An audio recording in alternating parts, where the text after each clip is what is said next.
show you how to assemble the 12-litre stainless steel press. You notice on the arrows, so make sure the arrows are actually facing the right way before you open the box up.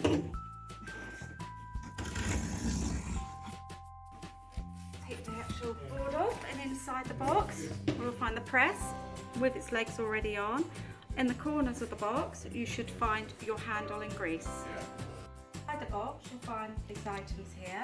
You'll find the 2 semicircle blocks, 4 spacing blocks, a top block, a collar, handle, grease, instructions, as well as a book, a cider and juice making booklet, and a straining bag. The 12-litre spindle press means the actual spindle is fixed to the base plate of the press. There are holes in the feet just in case you wish to fix it to a hard surface. Before using the press, we recommend you use the pot of grease that we put with the pack. Grease the spindle before use and also before you pack it away. The straining bag can be used with the press. It's available.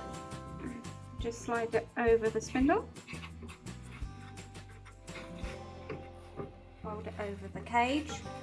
Once you've got the crushed up apples inside of the press, we recommend then you fold the straining bag on top of the pulp before you put the spacing blocks. And you've got your spacing blocks, which then you position on top of the pulp. I'm just going to lay them on the side just to show you the rest of the blocks.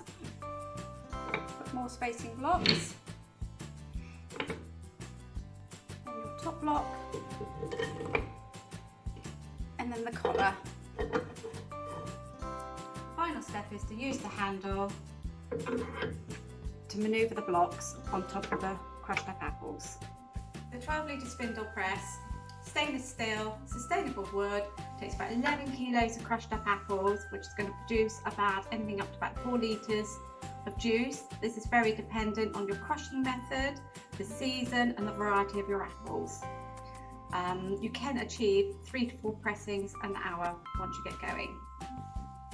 Comes with a 2-year warranty and can be purchased on the Vigo Press's website.